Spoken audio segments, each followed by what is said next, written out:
when people look at your messaging and they say to themselves, oh my God, I feel like you wrote this for me.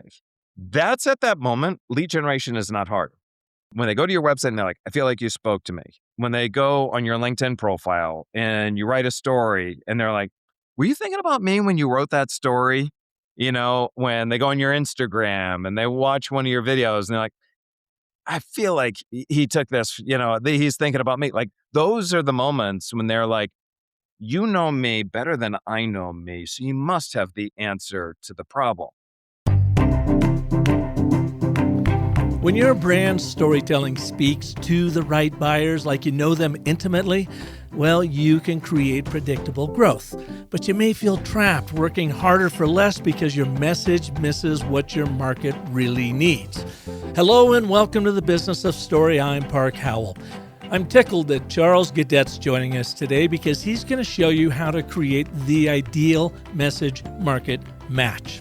He's the creator of the Predictable Profits operating system and is called the CEO Whisperer by Yahoo Finance. Charles has helped clients generate over $100 million in revenue and is a go-to coach for scaling 7- and 8-figure businesses. You'll learn why lead generation feels so dang hard and how to make it effortless with the right stories. How to find your true super consumer and avoid the ICP trap, and the secret to escaping the founder's conundrum and building a business that doesn't just depend on you. All of that and more right here on the Business of Story. Are you ready to dive in? Let's get after it.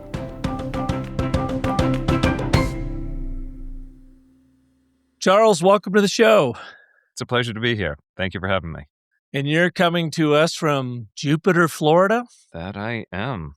God, is that like a whole other planet on this continent or what? Jupiter, pretty what? beautiful place. Sometimes in today's world, I do feel like we're another planet. If I don't log in anywhere, I do feel like I'm in a bubble. And right now, it's kind of nice to be in that little bubble sometimes. Yeah, I hear you.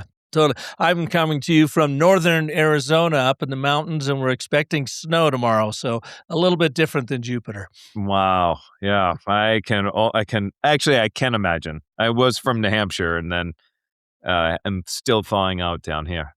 Ah, well, good. Well, so great to have you here. We're going to talk about the founder's trap. Yes. And I think our survival brain is probably really interesting in this because any sort of trap does what, in this case, strangles the growth of your enterprise, something you worked very hard to build.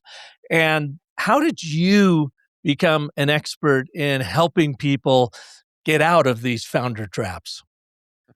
They say you learn to walk by falling down, right? So you fall down, you get back up, you fall down, you get back up. That's kind of how you learn to walk. So I've been an entrepreneur since age of 4, never had a traditional quote unquote real job. And bless you, by the way. Thank you. Yeah, just hit me all of a sudden here. Woo! Okay. Yeah.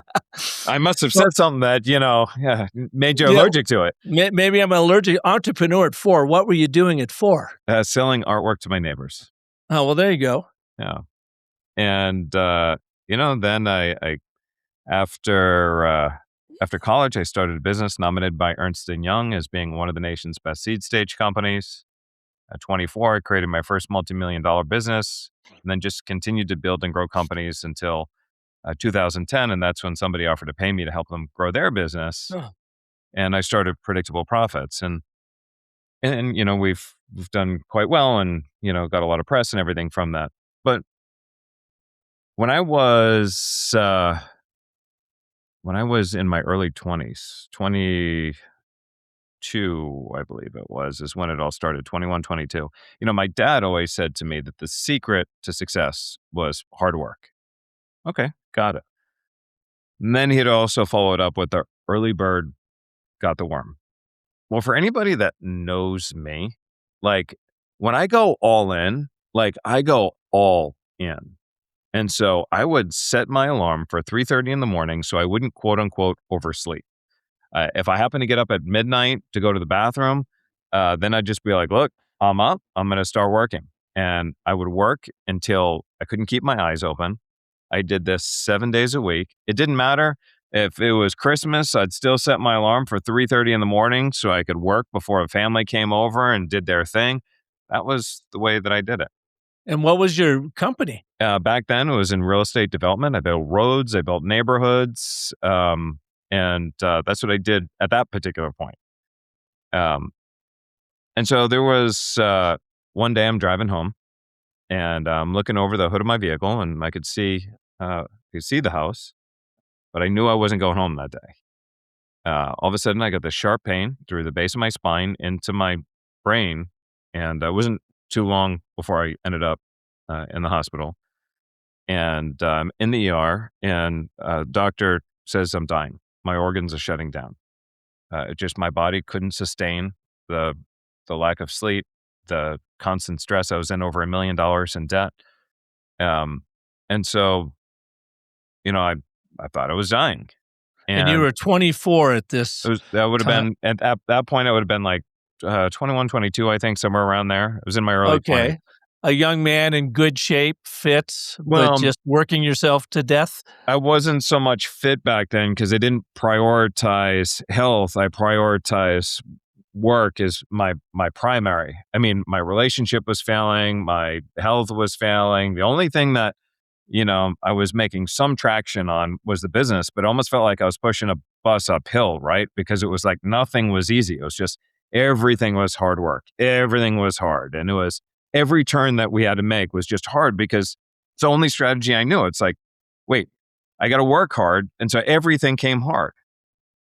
And my wife, she's driving me home from the hospital, and I'm so frustrated because I'm like, I don't understand. I'm doing everything that I was supposed to do. Nobody's outworking me. Nobody's getting up earlier than me. And yet I look around and feel like everybody's making more money than I am, and they're working less. Like, where am I messing up here? And then, between my wife and I, we invested $250,000 to Tony Robbins, traveling the world and learning from him. But Tony says we make decisions for two reasons: either desperation or inspiration. And that was a moment of desperation for me. I couldn't keep doing. I had to change. And then through that, I just asked myself different questions, and different questions you get different answers. And we just, through a series of just asking different questions and testing, we found different ways to create more leverage. And was about a year from that experience that I went from being in over $1 million in debt to paying off our debt and creating my first real multi-million-dollar business. And that was just the start. But my dad, this is real personal to me, and it was always real personal to me because my dad was an entrepreneur. And, I started at the age of 4 because my dad would say, hey, kid, if you ever want to make something of yourself, you got to be an entrepreneur. And so, like, I didn't get to know my dad until really in the 4th grade. He would get up before I was up. He would go to bed after I went to bed. He did 7 days a week, just like I did back then. But there was a moment in the 3rd grade where I was standing in the kitchen and I was talking to my mom. My dad had come home early in one of the rare times, and he walked in the kitchen and he looked at my mom and he looked at me and he looked at my mom. And it was just one of those moments that just stuck with me. And he said to my mom, he was like, when did he grow up? And I just remember the feeling that, like, I could feel that feeling from my father. And I could see, just that sense of, like, I don't know if it was disappointment, if it was sadness, if it was something, but he felt like he missed something. And then it was in the 4th grade that he started taking his weekends off. And then eventually he started taking summers off. But then there was a whole bunch of moments throughout then, including he died almost 3 years ago. But he still had these limiting beliefs that would always frustrate me, that I always wanted to help him. And through that, I managed to end up creating systems and processes that not only help myself, but have helped over 1,000 different 6, 7, and 8-figure entrepreneurs, which has been great.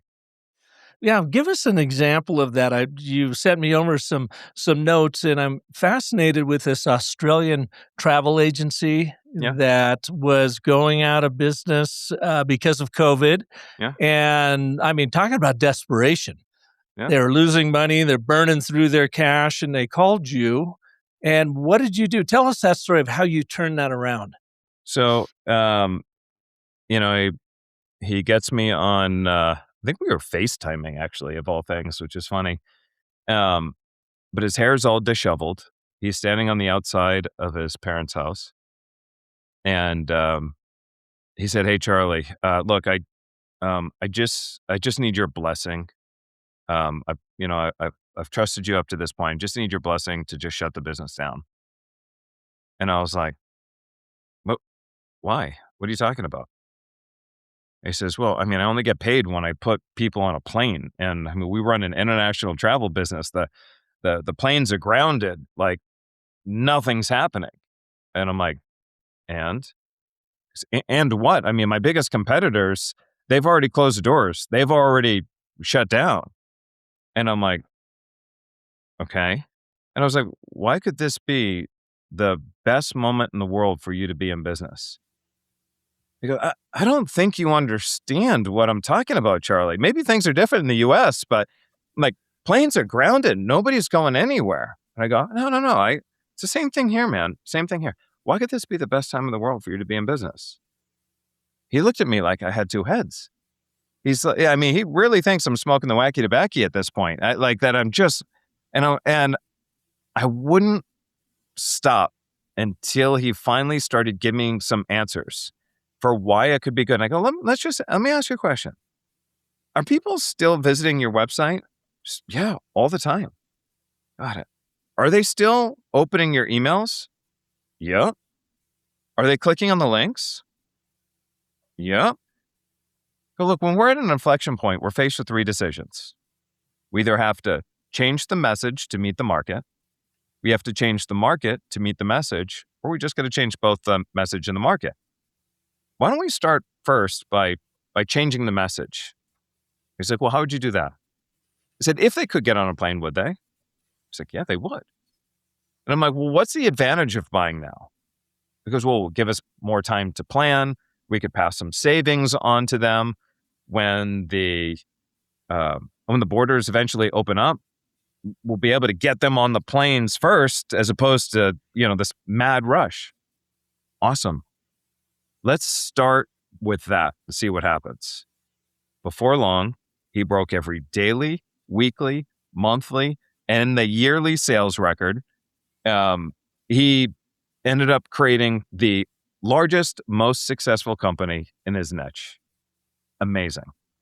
All because he repositioned where he was to changing the message to meet where the market was. And the funny thing, Park, we had a different problem that we never even anticipated.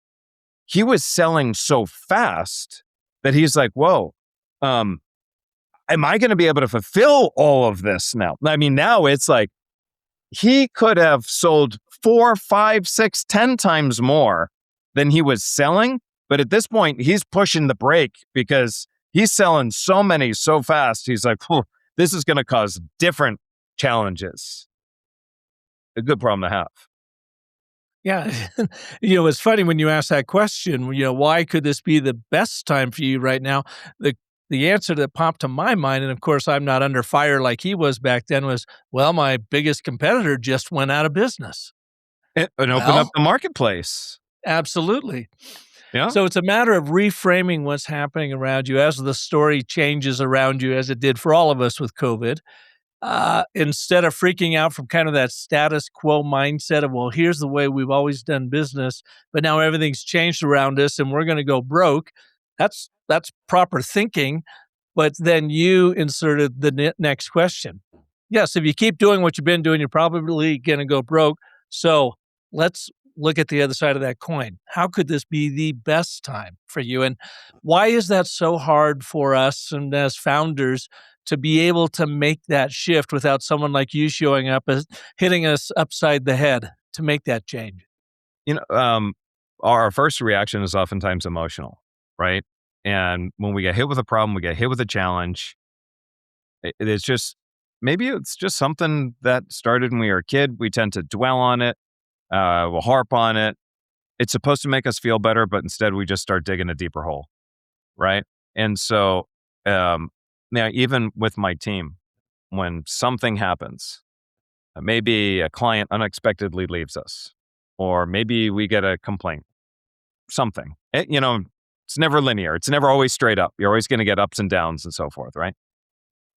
Every single time I go back to the team, I go, why could this be the best thing to happen to us right now? And in the beginning, they were like, Charlie, what are you doing? But now they're used to it because it takes us from focusing on the problem, which there's nothing that we can control. It's done. What's done is done. We can't control that. So now we reframe the situation, and now we start looking at where's the opportunities in this moment. And every single time, 100% of the time this happens, zero exceptions, we always come up with solutions, and those solutions always end up making us better. And the thing is then as a team, when we start saying, why could this be the best thing in the world that happens to us? We go from being triggered, unproductive, and the shadow behavior to now all of a sudden optimistic, dare I say, excited, and, looking for solutions.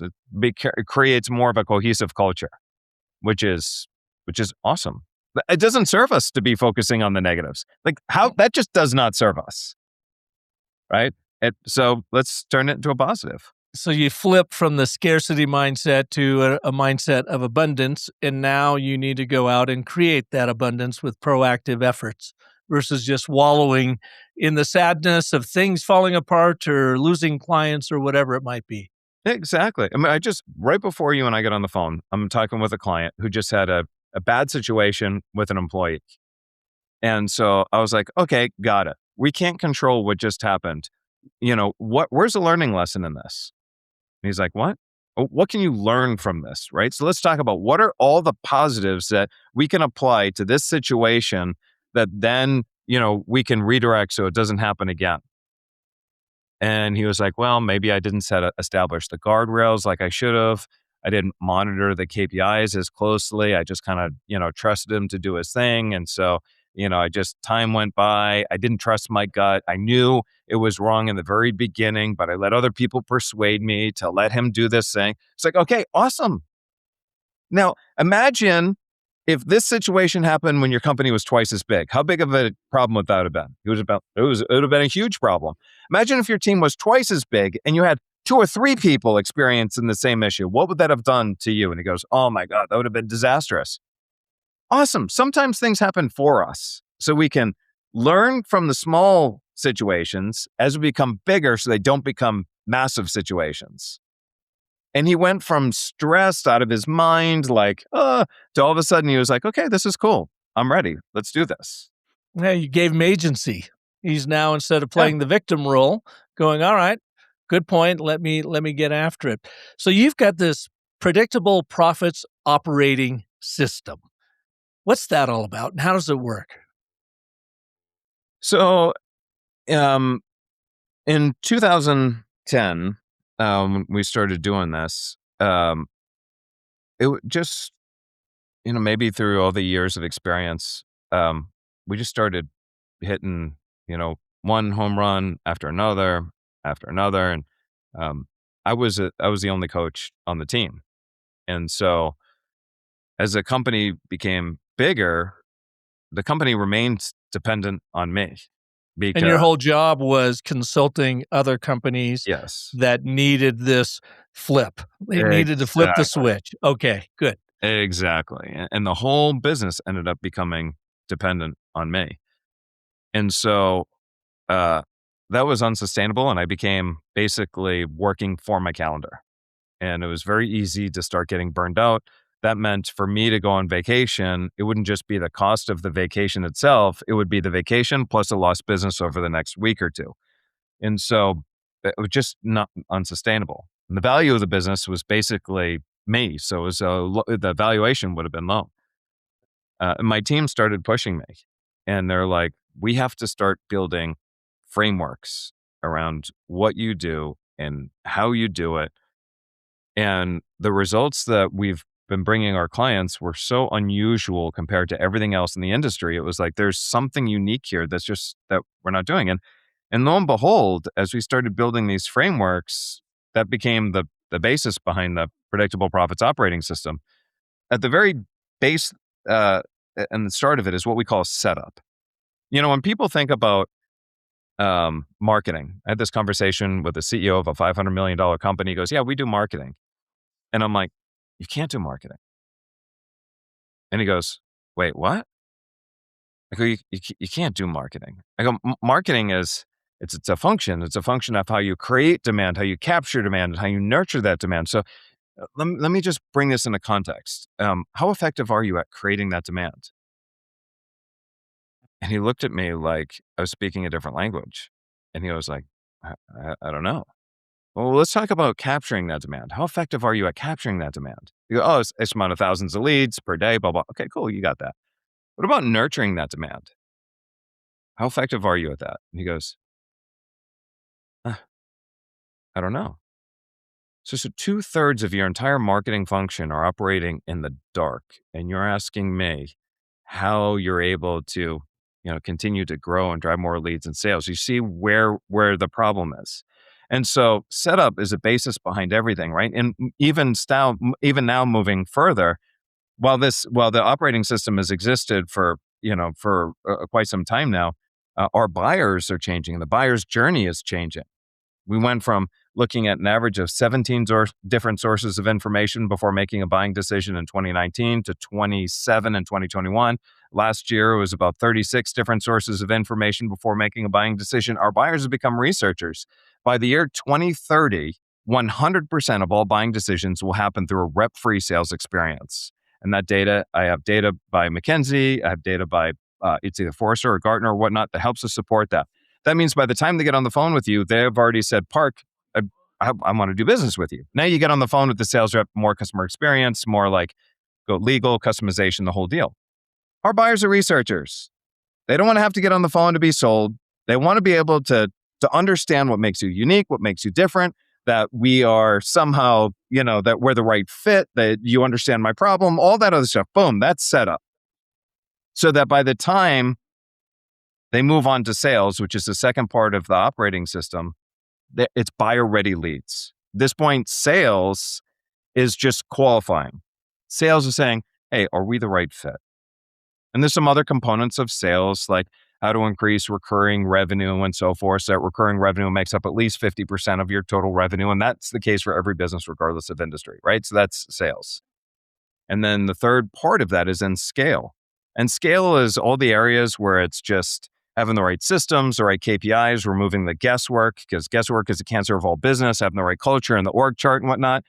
Because if you look at most org charts, they're a complete disaster and they're not actually built for scale.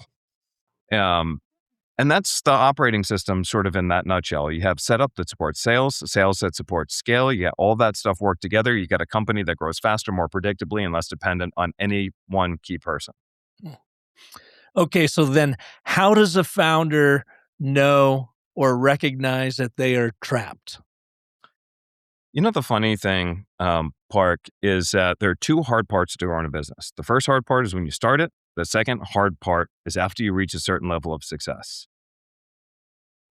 You fall into the founder's trap, not because you failed. You actually fall into the founder's trap because you're successful.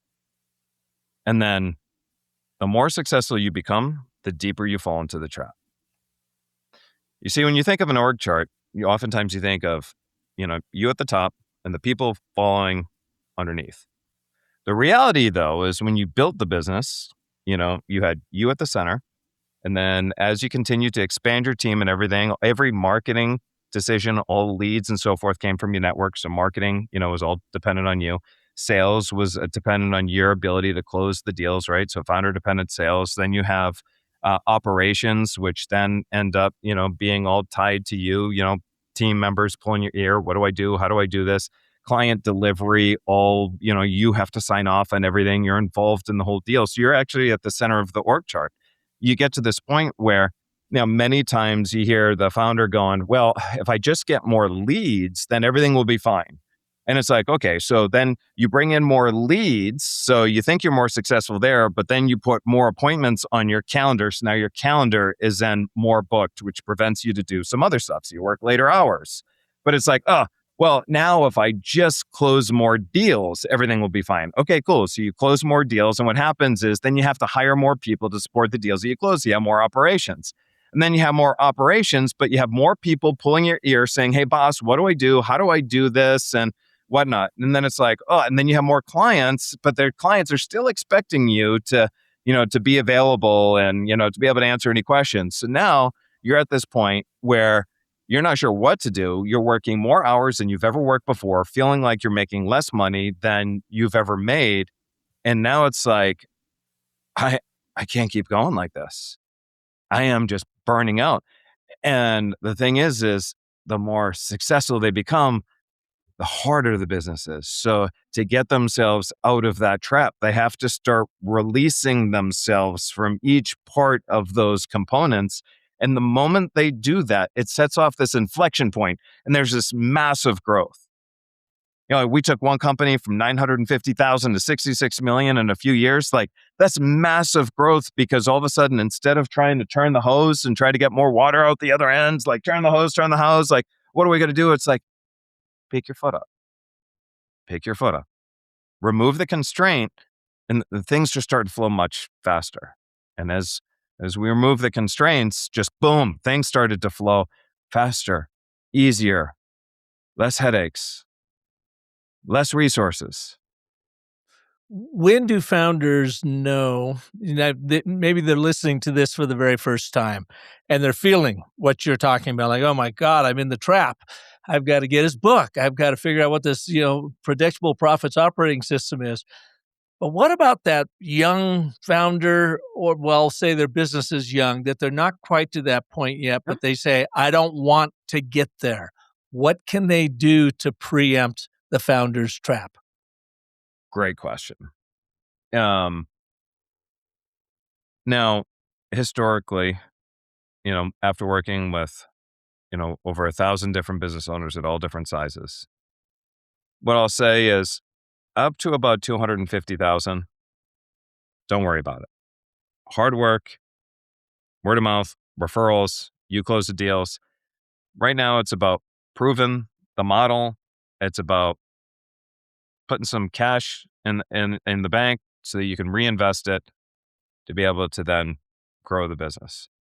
After about that $250,000 level, now we have to say, okay, you know what would make most founders much more confident about the direction of their business is if they can get that setup really nailed down and well, to go beyond just my personal network and word of mouth and referrals, so I can start generating leads on a very consistent, predictable basis. Because if I bring in leads on a very consistent, general basis, if for a number of these B2B businesses, they might, if you can get like 2-3 appointments a day, or, even 2 to 3 appointments every other day, that'll make them feel a lot more comfortable to say, okay, I can bring in somebody to help me with sales, as an example. Then you bring in somebody to help with sales.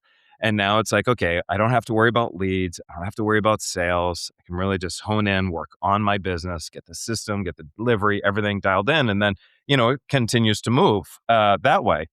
And so that's how you always start with setup, right? Get the setup dialed in and move your way around. I know, Park, you sent me something that was, really, really brilliant. You sent me something about my own brand story.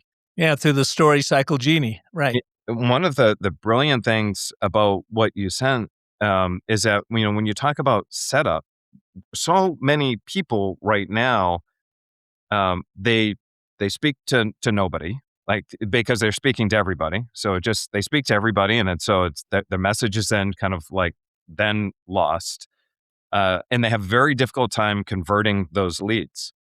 If your lead generation is hard, is because there's a message market mismatch.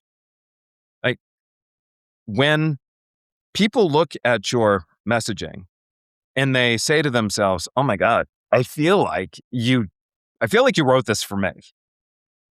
That's at that moment, lead generation is not hard. It's not hard. When they go to your website and they're like, "I feel like you spoke to me."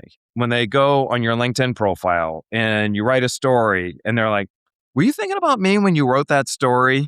When they go on your Instagram and they watch one of your videos and they're like, "I feel like he took this, he's thinking about me." Like, those are the moments when they're like, "You know me better than I know me, so you must have the answer to the problem." And it makes lead gen so easy, and then the whole rest of everything else tends to work out.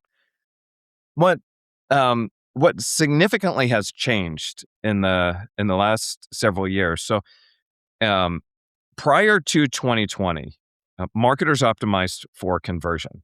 It was always the metric. We always just optimized for conversion, and that's what we had to do. After 2020, things began to change. It's consumption that drives conversion.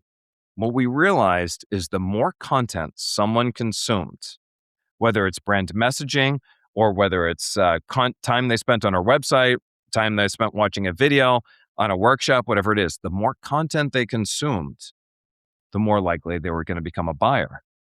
When we did a study and we said, okay, what was the difference between the people that converted between 0 and 90 days and the people that converted 90 days to 2 years from now, the difference between those people was how much content did they consume?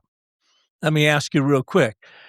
You said it was after 2020. Do you believe, or I'm just making this up, did COVID have an impact in that because so many people had so much more time on their hands that they were now out there consuming more information coming in? So, the behaviors change largely because we were in this period of uncertainty. And when you're in a period of uncertainty, you become more discerning and you become more careful at, where you're making the decisions. So, prior to 2020, we were a lot less discerning. So our buying cycles were a little bit shorter. But then post 2020, let's say you're a marketing agency and you're selling, let's just say SEO services as an example.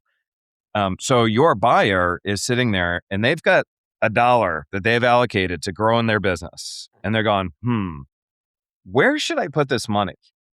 Should I put it in SEO? Should I put it in pay-per-click? Should I hire an outbound marketer? Should I put it maybe towards a business coach? Should I, social media marketing, or maybe should I just do nothing at all? I don't know. Like, what should I do? And so they're wrestling at the very top of the decision going, I don't even know what I should do. So it's, we have to take them through that journey and begin to educate them and show them why our particular business would be the best investment of that dollar right now. And then once they decide that, then it's like, why, if you choose like an SEO agency, right? Why this SEO agency is better than all the other SEO agencies out there, right? And so there's a journey that our buyers have to go through. And that part is critical. But if you look at the way that most business owners approach their marketing, they just assume people have already decided that they want an SEO agency as an example.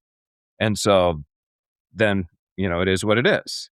Mm-hmm. But even still, then you go to their website and it's like, immediately it's like, well, I want to know as the consumer, is this for me? And if they don't call out that it's for me, then I'm having to comb through and look and see, I'm not sure, do they work with companies of my size? Do they have experience in my industry? Everybody feels like they're unique and they're different. Like, I want to make sure this is right for me. And then now let's say, okay, all right, now it's okay, I got it, they're right for me. Then it's like, all right, well, what makes you different from all the other, SEO agencies that are out there? And how is this different from the agencies that I've worked with in the past? Like, why is this experience going to be that much different?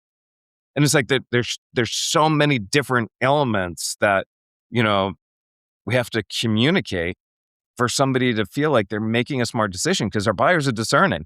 And right now, Our buyers are more discerning than ever before because we've got political instability. We've got technological instability. We've got nobody knows their elbows from their ankles right now. It's crazy. And everything you were just talking about, we veered a little bit from the trap, but I think it actually brought us back around to the trap. This idea of consumers consuming so much content before they make a decision. Well, someone's got to create that content. Yeah. And if you're a founder and you've built a nice little business model up, you're making $250,000 a year. You're trying to fire up sales that much more, but now you've got this content situation. When are you going to find the time to create this content if you as the founder are, juggling all these different cats, if you will? Yeah. It just adds to the size of the trap or the depth of the hole, right?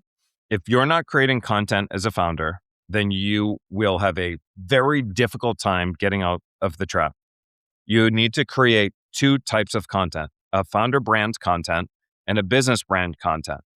The founder brand will generate more leads faster at a lower price than the business brand. It doesn't Because mean they trust the founder, they trust the person. Yeah, and it's just that, in the very early investigative phases of I'm just trying to learn, it's like at this point, you're the thought leader. I'm going to learn from you. I feel comfortable. When I'm ready to do business, I'll then begin to follow the business and so forth. But right now, I'm just kind of learning from you. And the thing is, you don't even have to take my word for it. Just look at the LinkedIn algorithm. The LinkedIn algorithm tells you right off the bat, they will push a lot more founder content on the LinkedIn algorithm than they would the business algorithm because they know people want to read more about the people. And Meta's the same way. The whole deal. It's like, or just look at State Farm. Jake from State Farm, fictional character, has more followers than State Farm. People just want to follow a being. It doesn't even have to be the real being, right? Yeah. They want, and they want authenticity. Authenticity is going to be one of the biggest competitive advantages that we're also going to find over the next several period of years. And I would argue it's not going to be, it is right now. Yeah. Authenticity is what it's all about. We have this hairpin trigger. So when Sora came out a while ago and they're like, ooh, AI videos, this is going to be awesome. That was cool for like 2 days. Yeah. And then afterwards, people are like, they're looking at it and they got tired of getting tricked into believing, oh, I thought that shark swimming in the street from that storm was real. And it was like, oh, that was AI. And now they feel dumb. And then now they look at everything with a little bit of hesitation and they're like, I don't want to be tricked again.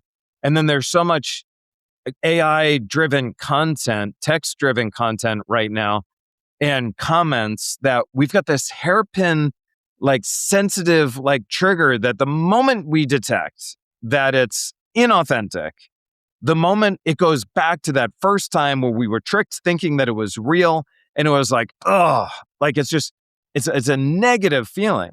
So even if you use AI, and I'm a huge fan of AI, you've got to be able to make sure that it is connected to you authentically. Your authentic voice, your authentic brands. Authenticity is absolutely critical. Critical. Yeah, I don't think you can actually, you're not gonna stand out in the next several years if you don't have an authentic brand. Yeah. And well, let me ask you what I sent you then, and it was AI driven, and I kind of laugh. I think artificial intelligence is like the worst brand name you could ever come up with. That's what they make, but what do you make happen? And I really like to view it as artful intelligence because when done right, when we're using a human, it can make that human smarter and amplify your impact. So we ran your brand, Predictable Profits, through our Story Cycle Genie, which is built off of human narrative frameworks, and sent it over to you with what you got in the what it read about your site, the brand assessment, and then the narrative strategy. Did it feel accurate and authentic to you? What was interesting is when I looked at that, the first thought was either I did a good job giving you some basis on my website so that you knew who I was, or man, your algorithm is really damn good, because it was like because you really nailed so much of it. And what I what I liked about it is it's like, um, by just reading that, it made me feel like you got me. The fact that it's AI driven and whatnot, I don't want people to get the wrong idea of it being AI driven. It's just when you don't put much thought into things, and that's when it becomes slop. And it was just like, Yeah. if you just went, hey, go visit predictableprofits.com and give me a story brand or whatever it is on that, I, I could tell. It'd be like, there's nothing unique about this. There's nothing genius. You know, this obviously is there's IP behind it, and you could Yeah. tell. Well, But I and I'm encourage glad you more could. people to go through it because I think what you just sent me about, I would say maybe 7 to 10 years ago, that would have taken a team probably. You would have probably spent maybe $15,000-$20,000, and it probably would have taken 6 weeks. You would have had to go through focus groups and surveys and then go back to the team, then come back out, go back, come back. But what you just did there, um, Yeah, and you said 7 to 10 years ago, actually 7 to 10 weeks ago. This is what the way people are still doing it. And yeah, we spent 2 years building out the Genie with my IP around the story cycle system and all the humanity that I understand in building brands. I mean, that is the IP that drives it. We just simply are using the artful intelligence of AI to help bring it to the masses. And so what did I do? I literally just gave it your name, your predictable profits brand name, and your website, and it went in and pulled out and said, "Okay, Park, according to your IP that you've been using for over 20 years to build brands, here's the way they're showing up in the world." Brand assessment. And of course, I don't know your brand intimately. So all I said is, all right, I'm just going to assume that's 90% accurate. And so, kudos to you all, Charlie, is that you have done a really good job of communicating your brand if that assessment you reviewed was that accurate. Because what it typically does is validates what you're doing well. It will reveal gaps, and maybe you saw some gaps in that like, that's not quite right. Well, then that probably means that there's a miscommunication somewhere happening in your story. yep, And yep, then it inspires you with new ways to think about your brand story. And then once that assessment is like 90% there, I say, all right, boom, run the entire narrative strategy, which follows our 10-step story cycle system. And that's where you got the deep dive on your audiences and their emotional triggers and the personality of the company. Think of it like this. It's a little bit like mirror, mirror on the wall. How is my brand showing up for all?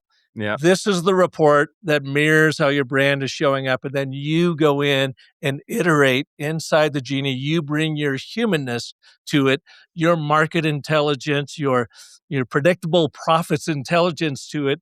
And you inform the Genie of the changes and iterations you want to make. And then it gets smarter right alongside of you as you build out this brand brain. And then, of course, all the rest of the content that would follow. And when we talked about the predictable profits operating system, we said you start at setup and now you create, capture, nurture demand. If you don't have, the brand guide like you created there, then what you don't know is, are you spending all this time and effort and barking up the wrong tree, Yeah. right? You don't have a foundation to go from. And and everything, because everything related to setup, every part of create, capture, nurture, demand, it's all about communication. And I interviewed somebody that had 7 exits, took 7 different companies on the Inc. 5000 fastest growing companies list. You do it once, it's like, that might have been luck. You do it twice, it's like, okay, not bad. 7 times, it's like, you figured something out, dude. You figured something out. So I was like, if you could sum up exactly what you did into a single tweet, what would be the number one piece of advice that you would give me and anybody else? And he said, spend the time developing a message market match. He said, everything that we did, though, our core focus before we did anything else was message market match. If you nail that, do it better than everybody else, everything is easy. Lead gen is easy. Sales is easy. You develop the right product for the right people. Retention becomes easy. Repeat business becomes easy. Everything is easy. But instead, we rush to create a product. Nowadays, we'll go to AI and say, write me a landing page for, this, and then try to drive traffic. We do it backwards. And then we're spending money on a lost cause. Mm-hmm. If I could share something with you, I'm smiling just because I'm happy with my own satire that I brought to a ridiculous situation, and whether you'd be the judge, if anybody would be the judge if it's actually funny satire or not. But I was asked a lot, can the genie build a brand for a founder from scratch? It doesn't have a website to go on. Maybe it's got some marketing insights to go on or whatever. And I kept saying yes, yes, yes, yes, yes, because I knew it could, but I had to prove it to myself. So long time ago, I came up with this dopey name for a sleep aid called Comatose. I thought that would be funny. I would love to go into a coma for just a short amount of time and then come out and feel refreshed. So I thought I'm going to build, as a founder of Comatose, my market, and as you said, my message market match. And I first started in the Genie with our brand intelligence Genie, and I spent about 90 minutes in there. And I told it what I was trying to do, and I bring up my competitors and this sort of thing. And it helped me create a category design for this silly product called Comatose. Then I moved into the brand story Genie. It created the foundational brand story in about 30 minutes with me iterating on it. Then the 3 audience stories, the top, your top 3 audiences. So that foundation story is nuanced to each one of the audiences depending on their point of view. And then the content playbook, which is your brand style guide, puts it all together. Your brand brain is done. Then I created my landing page at businessofstory.com/Comatose. I went to ChatGPT and created a logo and a bottle design. Took like 20 minutes. Came back into the Genie, created a Facebook ad for it with now my new images, logos, and so forth. And then just last night, working with the Genie, I scripted a 90-second commercial targeting insomniac content creators. And the irony here is you are losing sleep over the existential crisis of AI, and yet the very slop that Gen AI creates is exactly what will put you to sleep. So Comatose simply curates the worst slop out there, feeds it to you, and then by reading it, you go to sleep. That's the satire. That's But funny. to your point, I was able to build, as a founder, an entire brand, a landing page, marketing materials, including a radio spot, in under 6 hours. Now, Amazing. granted, if it's your brand and it's not a joke example of how you would do this, you would probably take a lot more time. But even if you quadrupled the amount of time, now you've got a couple days into launching a brand that would have taken you months and months and months. And it's all built on a narrative platform so that you do have message market match. Yeah, I can't believe I'm telling you this story. It's actually it's very embarrassing, actually. That's the best kind of story. I had a client many years ago. Many years ago. This is when I first started the business. And he said to me, you want to do a challenge? And I'm like, yeah. He goes, let's pick a product that you and I have no experience on. And he's like, because this is how I'm going to learn. Let's create an affiliate relationship with this product. You sell it, I sell it, and then we'll see who sells the most. So okay. So we go to one of these affiliate websites and we just randomly, throw a dart, pick a product completely random. Like it was random. And we land on it and I'm going, oh my God, you gotta be kidding me. It was a product to help women cure bacterial vaginitis or something like that. And I'm like, oh Okay. my God. And I'm like, oh, so I was like, all right. So I turned around, I built a beautiful website, followed all the copy rules. It was classic everything. Well, he didn't know how to build a website. His website was awful as sin. He broke every copywriting rule known to man because he didn't even know what those are. The only thing he knew what to do was research. So he researched the problem. He researched the concerns. He researched all that stuff and he just wrote it down and had a little buy now button. Meanwhile, mine was like dialed in everything. He outsold me. I don't remember the number. It was like 4-1, something like that. It was completely embarrassing because here's this guy hiring me to coach him. And then he turned around and outsold me. And it was a good lesson because what I did met all the rules, but this is what we were talking about earlier, which is if you skip that step of having the right message market match by really understanding that market, it doesn't matter how pretty your website is. It doesn't matter, how well you're following all the traditional copywriting rules. You're not gonna convert. You're gonna set optimize.